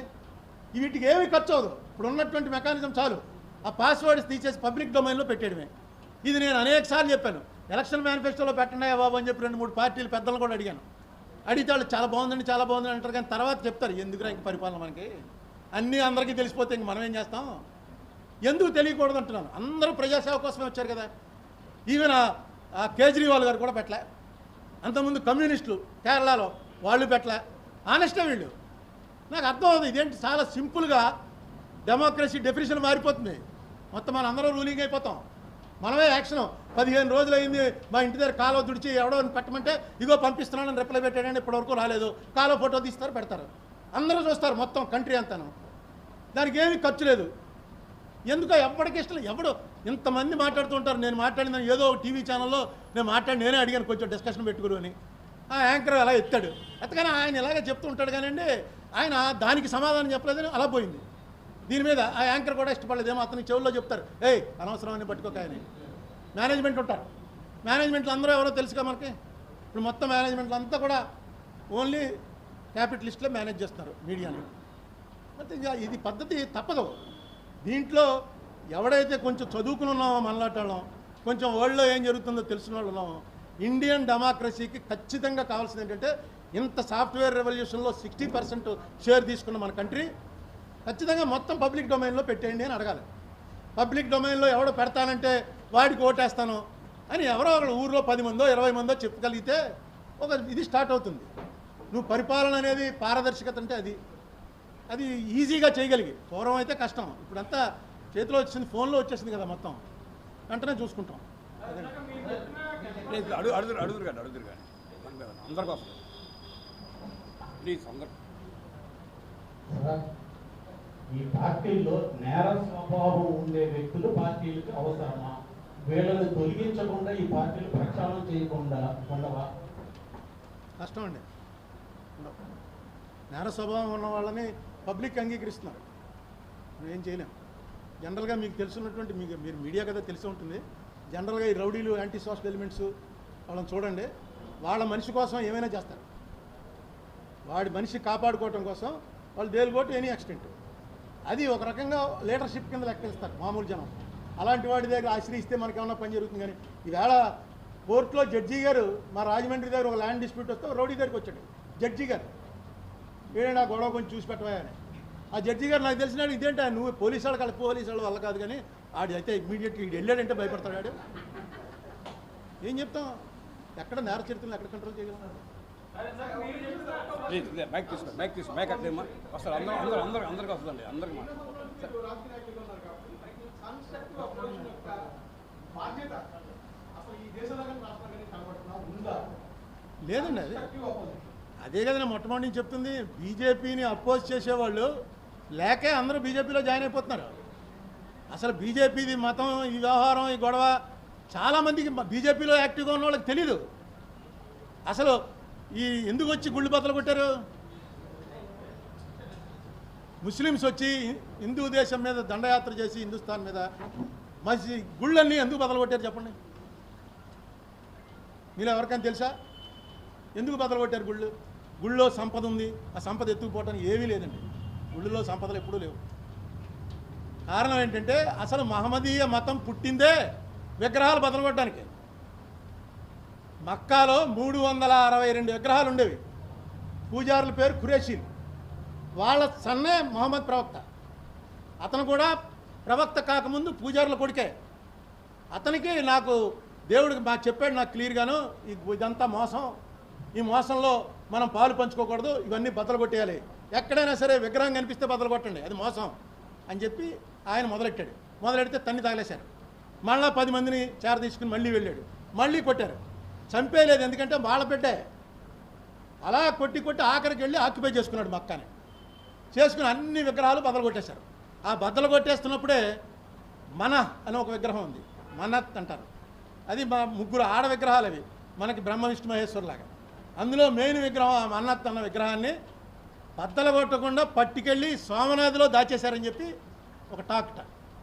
అది బద్దలు కొట్టడం లేదండి, ఈ కురేషీలు పట్టుకెళ్ళిపోయి సోమనాథ్ని అక్కడ దాచేశారండి. అందుకే సోమనాథ్ దేవాలయం మీద గజనీ మహమ్మద్ అన్నిసార్లు కొట్టాడు. కొట్టి అక్కడ ఉన్నవన్నీ బద్దలు కొట్టి తీసుకెళ్ళి మెట్లు చేయించుకున్నాడు. ఇదంతా ఇందుకు కారణం ఏంటంటే ఆ మన్నత్ అనే విగ్రహాన్ని అక్కడికి తెచ్చారండి. విగ్రహం బద్దలు కొట్టడం అనేది ఇస్లాం యొక్క ప్రధాన కర్తవ్యం, ధర్మం. ఆ వేళ దానికి అతను ఎందుకు స్ప్రెడ్ అయింది అంటే ఆ రోజుల్లో ఈ గుంపు ఆ గుంపు మీద, ఆ గుంపు ఈ గుంపు మీద వెళ్ళటం, దాడి చేయటం, డబ్బులు లాగేసుకోవటం, వాళ్ళని బానిసలు చేసుకోవటం, ఆడవాళ్ళని రేప్ చేయటం, ఇవన్నీ సహజంగా ఉండేవి. ఇక్కడ కూడా చిన్న చిన్న చిన్న చిన్న రాజ్యాలు. ఆయన ఏం చేశాడంటే ప్రవక్త ఎవరినైతే జయించాడో ఆ జయించిన వాళ్ళని చంపేసి వాడు ఆడవాళ్ళని రేప్ చేస్తుంటే ఆపాడు. తప్పు, కావలించుకుందాం, మన మతంలోకి వస్తారా? మా మతంలోకి మాతోటి సోదరులు అయిపోతారు, మీ ఆస్తులు మీవే, లేదా మీకు మొత్తం అన్ని ప్రతీకారం అలా జరుగుతుందో అలా జరుగుతుంది, ఏం చేస్తావు అంటే అందరూ బాగానే ఉంది. రాజుగారు మనల్ని జయించిన వాడు బానిస చేసేసుకుంటాడు అనుకుంటుంటే వచ్చి కావలించుకునే మతంలోకి తీసుకున్నాడు. ఇస్లాంలో జాయిన్ అయ్యారు, స్ప్రెడ్ అవుతూ వచ్చింది. మహమ్మద్ అలీ ఎందుకు వెళ్ళిపోయాడు? మహమ్మద్ అలీ వెళ్ళిపోయాడు ఇస్లాంలోకి, బాక్సర్ మహమ్మద్ అలీ. మనకి ఇక్కడ రెహమాన్, మ్యూజిక్ డైరెక్టర్ రెహమాన్, అతనే వెళ్ళాడు. వాళ్ళ మదర్ వాళ్ళు కాదు, వాళ్ళు హిందువులే. అతని పేరు కూడా శివశంకర ఏదో ఉంది. ఏదో అందులో నచ్చింది, ఇది కరెక్ట్గా ఆలింగనం చేసుకోవటం, క్యాస్ట్ ఫీలింగ్లు ఉండవు, అంతా మనమంతా ఒకటే అనే ఒక ఫీలింగ్. వివేకానందుడు రాస్తాడు, నీగ్రోని ఎవరినైతే ఆఫ్రికన్ బ్లాక్ని తీసుకొచ్చి బానిసగా తెచ్చుకున్న వాడు కనుక నేను ఇస్లాం స్వీకరిస్తున్నాను అంటే ఖలీఫా కావలించుకుని ఎలిజిబుల్ అయితే కూతురుని ఇచ్చి పెళ్లి చేస్తాడు. ఇది ఎక్కడ అమెరికాలో చెప్పాడు స్పీచ్. నువ్వు నీ పక్కన చర్చిలో ఓ బ్లాక్ని కూర్చోబెట్టుకుని నువ్వు ప్రేయర్ చేయగలవా అని అడిగాడు వైట్స్ని. అది ఇస్లాం గొప్పతనం. అందుకనే అది పెరిగింది, ఇస్లాం పెరిగింది. మనం విగ్రహారాధన అనేది మనకి జెనెటిక్.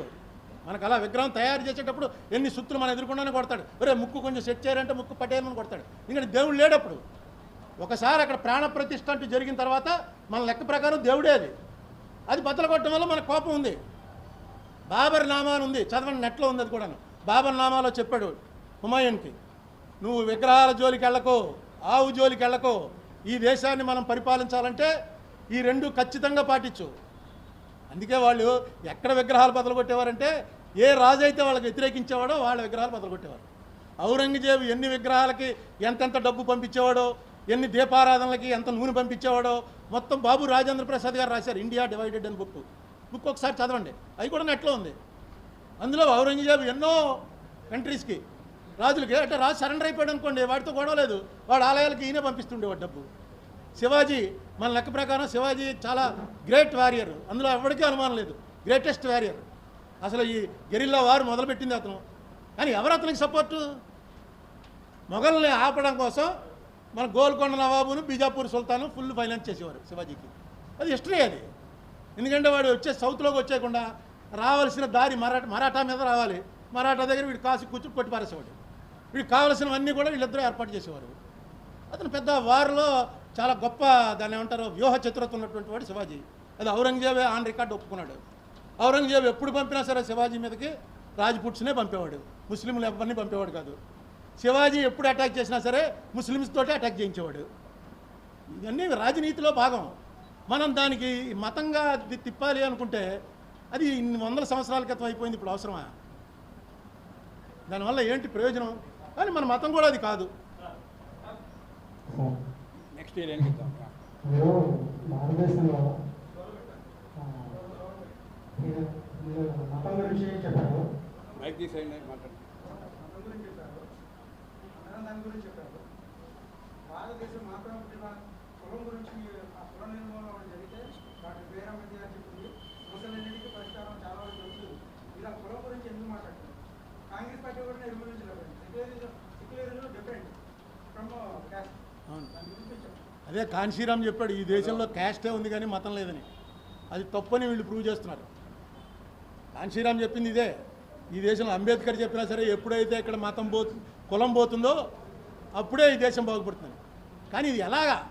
దీనికి ఏంటి ఒకటే మార్గం నేను అనుకోవడం, ఇంటర్ కాస్ట్ మ్యారేజ్లు ఎక్కువ ప్రోత్సహించాలి, చేయాలి. మీ ఇంట్లో మీ ఫ్యామిలీలో ఇంటర్ కాస్ట్ మ్యారేజ్ చేయండి. నేను చేశాను. మా అన్నయ్య, మా తమ్ముడు, నేను మా ముగ్గురు కూతుర్లను కూడా ఇంటర్ కాస్టే చేసాం. ముగ్గురు కూడా బీసీలకి ఇచ్చే పెళ్లి చేసాం. సరే, కులాలు పోవాలంటే నా ఉద్దేశంలో అదొక మార్గం. ఆ మార్గంలో వెళ్ళాలి. ఎంతమంది వెళ్తారో చూడాలి. డెఫినెట్గా కులం అనేదే మన దేశానికి పెద్ద బ్రాండ్ అనమాట. మచ్చ మామూలు కొట్టలేదు. అందులో అన్టచబిలిటీ అనేది ఎలా పుట్టిందో ఎన్ని గ్రంథాలు చదివినా దొరకట్లేదు. ఎక్కడ మన మత గ్రంథాల్లో అన్టచబిలిటీ లేదు. ఎక్కడి నుంచి వచ్చింది ఇది? ఏ స్టేజ్లో వచ్చింది? ఎలా వచ్చింది అన్టచబిలిటీ? అదే ఆ కులం నుంచే అన్టచబిలిటీ ఎలా వచ్చింది? నిన్ను ముట్టుకోకూడదు అనేటువంటిది ఎక్కడి నుంచి వచ్చింది? కదా వృత్తిని బట్టి. అంటే ఇప్పుడు షెడ్యూల్ కాస్ట్ ఉన్నారు, వాళ్ళందరూ కూడా ఎప్పటి నుంచో కూడా పొలాల్లో మా అమలాపురం దగ్గర వీళ్ళు ఉన్నారు, భూస్వాములు, షెడ్యూల్ కాస్ట్, పెద్ద పెద్ద పొలాలు ఉన్నవాళ్ళు. వ్యవసాయం చేస్తే వాళ్ళ దగ్గర బియ్యం కొనుక్కుని శుభ్రంగా అందరం తింటాం. బియ్యం కొనుక్కుని తినేటప్పుడు వాళ్ళు ముట్టుకుంటే ఎలా అండి? వాడికి తీసుకొచ్చి అన్నీ చేసి పట్టుకొచ్చింది కదా. ముట్టుకుంటేనే ఎక్కడి నుంచి వచ్చింది ఇది? నేను ఈ మధ్య నాకు ఒకటి అనిపిస్తోంది, మనుధర్మశాస్త్రం చదివాను ఈ మధ్య. మనుధర్మశాస్త్రంలో బ్రాహ్మడు అనేవాడు ఎంత నేరం చేసినా సరే వాడిని మాత్రం శిక్షించకూడదుట. ఏం చేయాలి రాజు? వాడిని వెంటనే ఊరు నుంచి వెలివేసి ఇంకా ఊళ్ళోకి రాకని బయటికి పంపించేయాలట. నేను అనుకోవడం షెడ్యూల్ కాస్ట్ అందరూ కూడా అలా బయటికి పంపించేయబడ్డ బ్రాహ్మణులు. ఏవి అప్పుడు నేరాలు ఏంటి? భయంకరమైన నేరాలు. ఇంటర్ కాస్ట్ మ్యారేజ్, రాజు చెప్పిన మాటను వ్యతిరేకించడం, ఏవి మామూలు మనిషిని చంపేవలసిన నేరాలు అనమాట. చిన్న చిన్న దొంగతనాలు అలాంటి నేరాలు కాదు. మిగతా కులాల వాడు చేస్తే చంపేస్తారు, బ్రాహ్మడు చేస్తే చంపకూడదు కాబట్టి బయటికి పంపించేస్తారు. నాకెందుకు అదే కనెక్ట్ అవుతుంది. వీళ్ళంతలో majority of the schedule caste brahmins అయి ఉంటారు అని. నేను ఎంపీగా ఉన్నప్పుడు ఏదో గుడికి వెళ్తే కమిటీ ఉంటుంది. ఆ కమిటీలో అందరం నిలబడి ఆ గుళ్ళో దండం పెట్టుకుంటాం. ఒక ఆయన వరుసలో ఒక నార్త్ ఇండియా యూపీ ఎంపీ గారు ఉన్నాడు ముందు. ఆయన చెప్తే ఆయన పేరు చెప్పి భరద్వాజ గోత్రం అని చెప్పాడు. నాది భరద్వాజ గోత్రం. నేను ఈ చివరుండి విన్నాను, చూశాను. ఓహో, భరద్వాజ గోత్రం ఇక్కడ కూడా ఉందన్నమాట అనుకుని నేను కూడా చెప్పి మధ్యాహ్నం భోజనం చేస్తున్నప్పుడు ఆయన పక్కన కూర్చుని మీ పేరు ఏంటండి అంటే పేరు చెప్పాడు. మీ గోత్రం ఏంటంటే భరద్వాజ గోత్రం అన్నాడు. మీ కులం ఏంటి అన్నాను. చమార్స్ అన్నాడు. చమార్ అంటే షెడ్యూల్ కాస్ట్. చమార్ భరద్వాజ గోత్రం, నాది భరద్వాజ గోత్రం. అంటే గోత్రాలు ఉన్నప్పటికీ ఇవి లేవు, ఈ అన్టచబిలిటీ లేదు. మన ఏన్షియంట్ కల్చర్లో అన్టచబిలిటీ లేదు. తర్వాత వచ్చినటువంటి డెవలప్మెంట్ అనమాట. ఇప్పుడు పిల్లి సుభాష్ చంద్రబోస్ ఎంపీ ఉన్నాడు, వీళ్ళు మన వేణుగోపాలకృష్ణ మంత్రి, వీళ్ళందరూ కాశ్యపస గోత్రం. కాశ్యపస గోత్రం అంటే బ్రాహ్మిన్స్, వాళ్ళంతా చెట్టుపల్జీలు. వెనక్కి వెళ్తే మీకు ఆ ఇండియన్ జెనెటిక్ దాంట్లో మనం తీశాడు, దాంట్లో చెప్పాడు జీన్స్ ద్వారా కులం నిర్ధారణ జరగదు. జీన్స్ చూసుకుంటే ఇక్కడ ఉన్న బ్రాహ్మణ జీన్స్ అన్నీ కూడా కాశ్మీరీ ముస్లిమ్స్తో కలుస్తున్నాయట. South India brahmins. IGIB institute of genomics and integrated biology ఢిల్లీలో ఉంది. వాళ్ళు పెద్ద బుక్ వేశారు. ఆ బుక్లో వాళ్ళు చెప్పుకొచ్చారు దీనికి దానికి ఏమీ సంబంధం లేదు. ఎవరెవరు మనం వెళ్ళిన కొన్ని అదేది ఆస్ట్రేలియా పక్కన దేశం ఉంటుంది, ఆ దేశం వాళ్ళతోటి మన జీన్స్ కలుస్తున్నాయట. ఇవన్నీ ఎలా జరిగాయి ఏంటన్నది పరిశోధన తెలియట్లేదు. సో దీన్ని డెఫినెట్గా మీరు చెప్పినట్టుగా కులం అనే దాని ప్రభావం తీసేయలేం, కానీ తగ్గటం స్టార్ట్ అయితే దేశం డెవలప్ అవటం స్టార్ట్ అవుతుంది. అందులో నాకేమీ వేరే ఒపీనియన్ లేదు.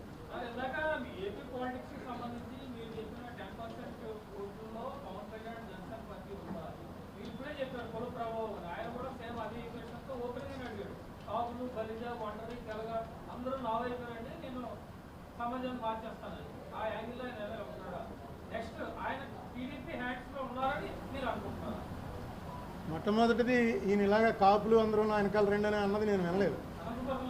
అన్నాడా అంటే చాలా తప్పు. ఎందుకంటే ఒక క్యాస్ట్ తోటి పని జరగదు. ఆటోమేటిక్గా ఉంటారు. కమ్మాళ్ళంతా చంద్రబాబుతో ఉంటారు, రెడ్లంతా జగన్ తోటి ఉంటారు, కాపులంతా పవన్ కళ్యాణ్తో ఉంటారు. నగ్గే పరిస్థితి లేదనుకోండి, మొన్న ఎలక్షన్ లాగే ఉంటుంది. 6% వచ్చాయి. మొన్న ఎలక్షన్ ఏమైంది 2019 గెలుస్తాడరా మనవాడు అనుకుంటే చిరంజీవిలాగా 19% వస్తుంది. చిరంజీవికి 18 కదా, 18% వచ్చింది. సో పవన్ కళ్యాణ్ నెక్స్ట్ పవన్ కళ్యాణ్ చంద్రబాబుతో కానీ ఇంకోళ్ళతోటి కానీ అండర్ హ్యాండ్ డీలింగ్స్ లేకపోతే ఆ బిలో ది బెల్ట్ వ్యవహారాలు ఉంటాయని నాకు ఆయనకి ఉన్న స్వల్ప పరిచయంలో నాకు అనిపించలా. నాకు పవన్ కళ్యాణ్ అతనికి ఈజ్ ఎ డిఫరెంట్ మ్యాన్. ఈ డబ్బుల దగ్గర అక్కడ కొంచెం లొంగిపోయే మనిషి కాదేమో అని నేను అనుకుంటాను. ఏమో నేను రాంగా రైటా చెప్పలేను, కానీ నాకు ఇచ్చిన ఇంప్రెషన్ అది.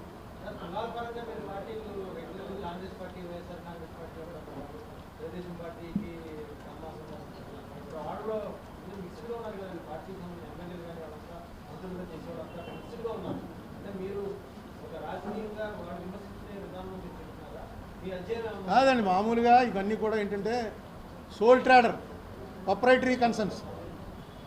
జగన్మోహన్ రెడ్డి ఏమనుకుంటే అదే అవుతుంది. మంత్రులు ఉండండి, ఇంకోళ్ళు ఉండండి, ఎవరు ఉన్నప్పటికీ జగన్మోహన్ రెడ్డి ఇక్కడ, చంద్రబాబు నాయుడు అక్కడ, పవన్ కళ్యాణ్ అక్కడ. వాళ్ళు ముగ్గురు చెప్పినట్టు నడిచేవాడే వాళ్ళ పార్టీలో ఉంటారు, లేకపోతే బయటికి పోతారు. ఆ చెప్పే చంద్రబాబు నాయుడు దగ్గర రెడ్లు ఉండొచ్చు, ఇక్కడ కమ్మాళ్ళు ఉండొచ్చు. ఇప్పుడు కమ్మాసిని ఈయన పూర్తిగా తీసినట్టున్నాడుగా, ఎవరిని పెట్టుకోలేదు. జగన్మోహన్ రెడ్డి అదో ప్రయోగం చేశాడు. కమ్మాసి అసలు మంత్రి లేకుండా ఎప్పుడూ లేదనుకుంటాను మన స్టేట్లో. ఎప్పుడైనా ఉందా? మిగతా సెక్షన్ లేకుండా చాలాసార్లు ఉన్నాయి. అలాంటి పోస్టులు ఇచ్చారు, కానీ మంత్రులు ఇవ్వాల. నాకేనా ఇవి?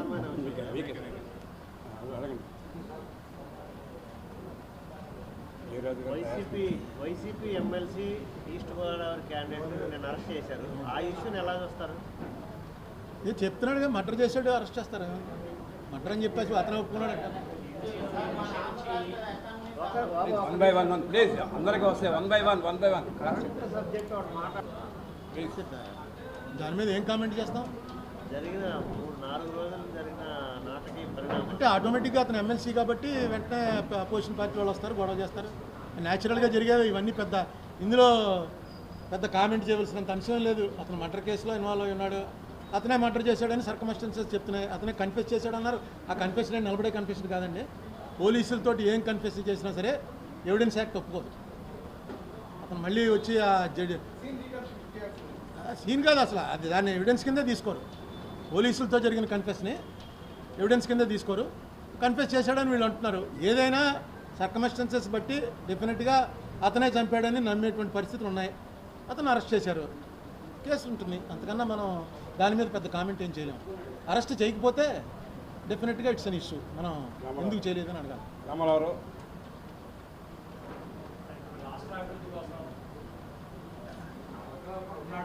అంటే ఆ స్పిరిట్ ఉన్నవాడు కావాలండి. నేను సూచిస్తే వాళ్ళు ఎందుకు నేను సరిపోనండి. సరిపోవాలిగా మనిషి. అతనికి గ్లామర్ ఉండాలి అండి. పెట్టుకుంటారని అనుకుంటున్నాను. అంటే బీజేపీ వాళ్ళు ఎస్ అంటూ పెట్టుకుంటారు, లేకపోతే లేదు. బీజేపీ చేతిలో ఉంటుంది. బీజేపీ జగన్మోహన్ రెడ్డి కంటిన్యూ అవ్వాలనుకుంటే ట్రయాంగిల్ ఫైట్, లేదు మనం వదిలేద్దాం ఈ స్టేట్ ఎవరిని ఎక్కితే మనకేంటి అనుకుంటే డైరెక్ట్ ఫైట్ వస్తుంది. బీజేపీకి గుడ్ బై చెప్పేయడం కూడా చెప్పేస్తారేముంది. అంటే టూ ఎర్లీ. కానీ నాకెందుకో 2 ఉంటాయనుకుంటాను, 3 ఉండవు. ట్రయాంగిల్ ఫైట్ జరగదు డైరెక్ట్. టఫ్ అవుతుందిగా. జగన్మోహన్ రెడ్డి టఫ్ ఫైట్లోకి వస్తుంది, నచ్చితే నెగ్గేయచ్చు. ఇంకా అప్పుడే చెప్పలేము డెఫినెట్గా. ఓటు తేల్చే పరిస్థితి రాదు అని చెప్పేసి వ్యతిరేక ఓటు గురించి పవన్ కళ్యాణ్ అదే ఆల్రెడీ పవన్ కళ్యాణ్ మాటలను బట్టి, చంద్రబాబు మాటలు బట్టి అర్థమయ్యేది ఏంటంటే బీజేపీ ఒకటే అడ్డంకి, లేకపోతే వాటికి కలిసిపోయినట్టే. బీజేపీ వాళ్ళు ఏం చేస్తారన్నది ఇప్పుడు బీజేపీకి ఏముంది, ఇక్కడ ఎవడు నెగ్గినా 25 సీట్లు అలవే, ఎవడో నోరెత్తడు, గ్యారంటీగా దాంట్లో క్లారిటీ ఉంది. ఎందుకు మీరు కొట్టుకొని మన పార్టీ మనం 1% 2% అవుతుంది, మీరు పోటీ చేయండి అని అంటారేమో అనుకుంటున్నాను నేను. అంటే అప్పుడు కలుస్తారు. లేదు మనకి జగన్మోహన్ రెడ్డి ఉన్నాయని ఏమండి, చంద్రబాబు వేస్ట్ అనుకుంటే ట్రయాంగిల్ ఫైట్లోకి వచ్చేస్తారు.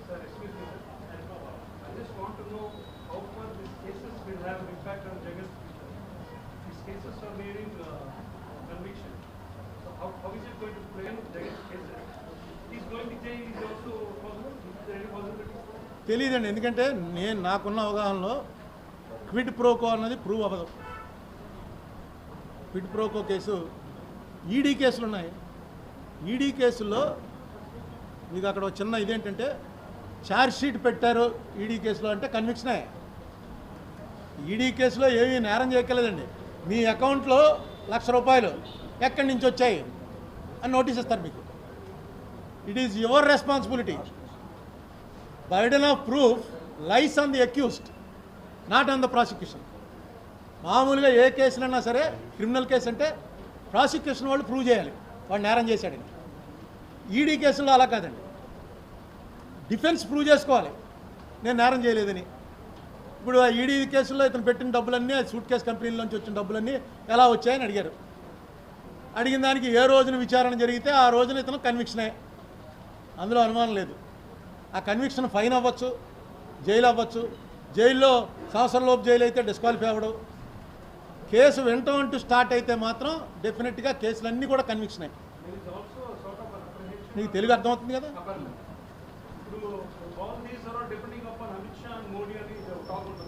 నాకేం కాదు, ఇప్పుడు చట్టం ఆయన ఎందుకు అన్నాడో కానీ పివి నరసింహారావు, చట్టం తన పని తను చేసుకుంటూ పోతుందని. అది పచ్చి ఇదండి. చట్టం ఏం పోతుంది అక్కడే ఉంటుంది. చట్టం గవర్నమెంట్లు చేయాలి, చట్టాన్ని ఇంప్లిమెంట్ చేయవలసిన వాళ్ళు గవర్నమెంట్ తలుచుకుంటే కేసు అవుతుంది, గవర్నమెంట్ తలుచుకోకపోతే అవ్వదు. ఈయన ప్రతిసారి వాయిదా అడుగుతుంటాడు జగన్మోహన్ రెడ్డి. వాళ్ళ ఈడీ వాళ్ళు వచ్చి అబ్జెక్ట్ చేయాలి, ఎన్ని వాయిదాలండి వెంటనే వినాలండి అని. వాళ్ళు చేయలేదనుకోండి కోర్టు వాయిదాలు ఇస్తూనే ఉంటుంది. అదే జరుగుతుంది. వాళ్ళతో బాగున్నంతకాలం ఏమీ జరగదు. అంతే, బాగున్నాడు. ఎవరు ఇంకా వీళ్ళు మారి ఇంకోళ్ళు వచ్చారనుకోండి, వాళ్ళు అసలు కేసులు తీసి పారేస్తారు.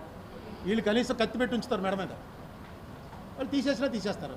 నెక్స్ట్ నా ఉద్దేశంలో ఈడీ కేసులు కూడా ఫైన్లు పడతాయి, కానీ 2 ఏళ్ళు దాటి కన్విక్షన్ అయ్యి ఈయన పొలిటికల్ లైఫ్ డిస్క్వాలిఫై అయిపోయేంత ఈడీ కేసుల్లో శిక్షలు పడ్డవి నేను చూడలే. మరి ఏమీ నాకు అంత పూర్తి అవగాహన లేదు. డెఫినెట్గా ఫైన్ వేస్తారు.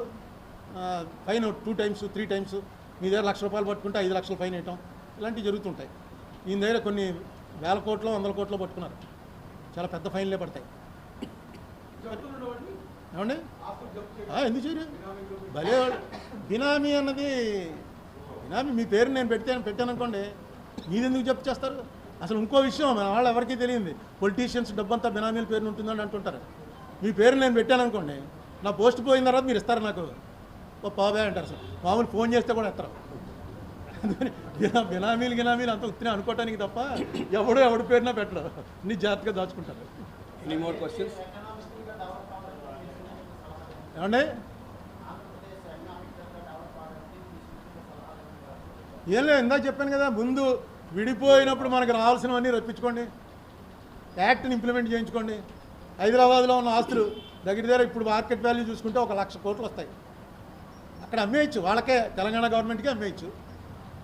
అక్కడ ఉన్న ఆస్తులు అది క్లియర్గా షెడ్యూల్లో పెట్టారు, ఏ ఆస్తులని. 147 ఆస్తులు ఉన్నాయి, పెద్ద ఆస్తులు. మామూలుగా హైదరాబాద్ సిటీలో ఉన్నవే ఉన్నాయి. దాని గురించి నోరెత్తరు ఎవరన్నా. ఏం చేస్తాం? డెవలప్మెంట్కి ఏం చేద్దామని కదా, ముందు రావాల్సిన బాకీలు వసూలు చేసుకోండి.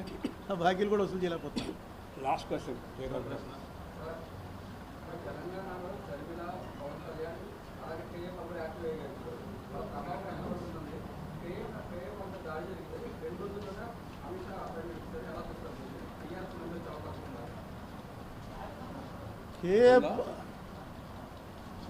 కేఏ పాల్, ఇప్పుడు కేఏ పాల్కిను ఒక 7-8 ఏళ్ల క్రితం కేఏ పాల్కి అసలు పోలిక లేదండి. కేఏ పాల్ మీటింగ్ అంటే 2 హెలికాప్టర్లు వచ్చేవాడు. తర్వాత అతను నెట్లో ఉన్నాయి చూడండి, యూట్యూబ్లో ఏవేవో కంట్రీస్లో అతను ఇంటర్వ్యూ చేస్తుంటారు, వాళ్ళ టీవీల్లో మాట్లాడుతుంటాడు. ఇప్పుడు మన లాస్ట్ స్టేజ్లో అర్జునుడి పరిస్థితిలో అయిపోయింది, మంత్రం పలకట్లేదు. దాంతో కొంచెం అతన్ని ఇది చేసి రెడిక్యూల్ చేస్తున్నాడు. మొన్న కొట్టింది సీన్ నేను చూశాను, చాలా తప్పు. కేఏ పాల్ పట్ల అలా వ్యవహరించడం, కేఏ పాల్ కదా ఎవరి పట్ల వ్యవహరించినా తప్పు. అందులో ఎంతమంది మీడియా చూస్తున్నారు, అందరూ చూస్తున్నారని తెలిసి అంత ఒకప్పుడు చాలా పెద్ద రిప్యుటేషన్ ఉన్నవాడు, ఎందుకో నాకు నచ్చలే. తర్వాత కేఏ పాల్ కానివ్వండి, ఎవరికైనా సరే ఇండియన్ పాలిటిక్స్లోకి వచ్చి వాళ్ళ అభిప్రాయాలు చెప్పేటువంటి హక్కు ఉంది, పార్టీ పెట్టే హక్కు ఉంది. జనం ఓటేస్తారా ఇరా తర్వాత విషయం. ఇక షర్మిల మరి ఆవిడ ఎందుకు అక్కడ పార్టీ పెట్టిందో నాకైతే తెలియదు, నేను ఎప్పుడూ అడగలేదు. తెలంగాణలో సక్సెస్ అవటం అంటే మరి చాలా కష్టం ఈ ఆంధ్ర తెలంగాణ ఫీలింగ్లో. పవన్ కళ్యాణ్ గారు ఎవరితోటన్నా కలిసి వెళ్తానని చెప్పారా? ఏది వీటితో వెళ్ళడానికి? షర్మిలతో వెళ్తారని నేను అనుకోవట్లేదు. బీజేపీ ఉందిగా, బీజేపీతో ఉన్నాడు కదా ఇప్పుడు.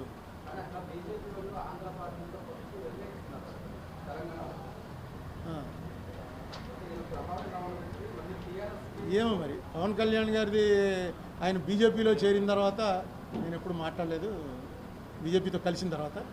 సో నాకు అంత క్లారిటీ లేదు.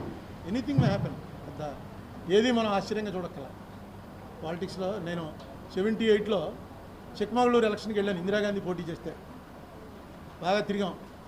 ఇందిరాగాంధీ నెగ్గింది వీరేంద్ర పాటిల్ మీద.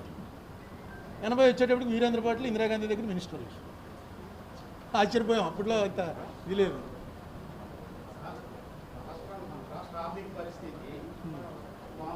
అంటే శ్రీలంక అవడం అనేది $2,000 కోట్ల వాళ్ళకి అప్పు ఉంది, కానీ ఇక్కడ మన ఆంధ్రప్రదేశ్ అప్పు వచ్చేసి 1,40,000 కోట్ల రూపాయలు పెంచడమే.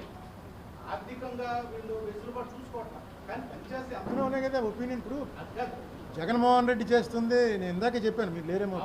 జగన్మోహన్ రెడ్డి చేస్తున్నది మరి తనకి తాహత్ లేకుండా అప్పులు తెచ్చి అందరికీ కూడా పంచిపెడుతున్నాడు.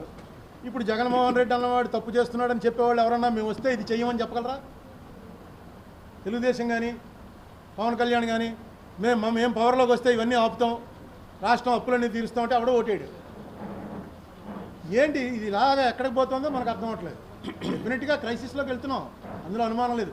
ఇక్కడికన్నా పెద్ద క్రైసిస్ యూనియన్లో. యూనియన్ ఎక్కడ పోయింది? మొత్తం 70 ఏళ్ళ నుంచి ఎంత తప్పు చేశారో దానికి డబుల్ ఆల్రెడీ చేశారు. ఇతను అట్లీస్ట్ పంచిపెట్టానంటున్నాడు, వీళ్ళు ఏం పంచిపెట్టలే, ట్యాక్సులు పెంచేస్తున్నారు, అన్ని రేట్లు పెంచేశారు, అప్పులు తెచ్చేస్తున్నారు. ఏమేమవుతుందో తెలియట్లేదు. అడగవలసిన వాళ్ళు ఎవడో అడగడం. 135 లక్షల కోట్లు డాలర్లు ఇవాళ భారతదేశం మీద అవుతున్నాయి.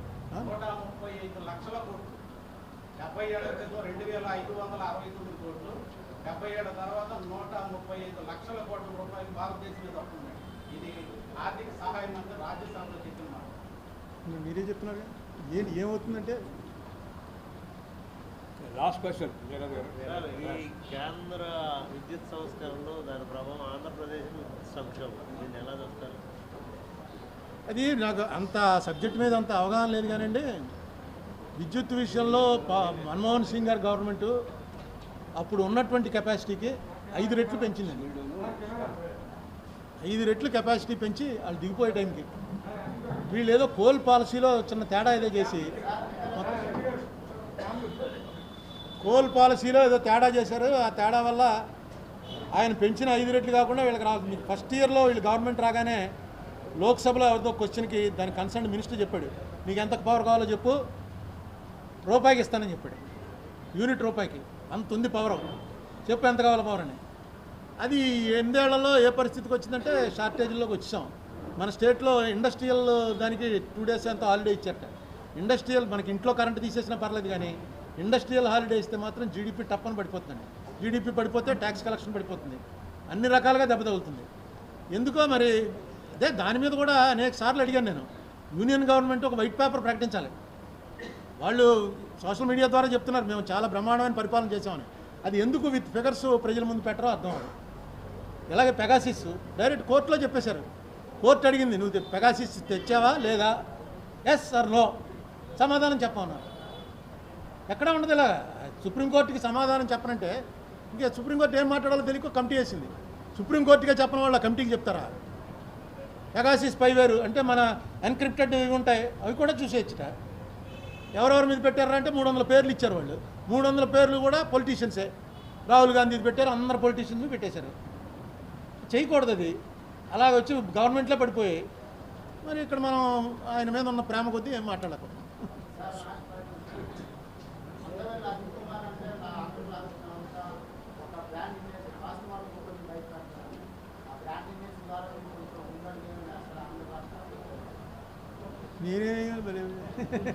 నేను ఇలా మాట్లాడటమే మీతో ఎంతకన్నా ఏం చేస్తాం.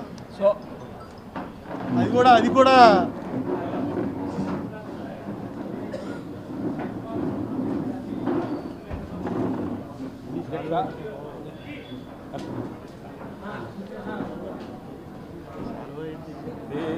సాంప్రదాయం సార్. సుబ్బారావు తెలియజేస్తారా?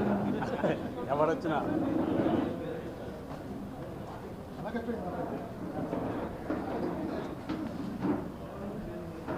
ఓన్లీ విజయవాడ రవి గారు only Vijayawada press club sir వారు 9.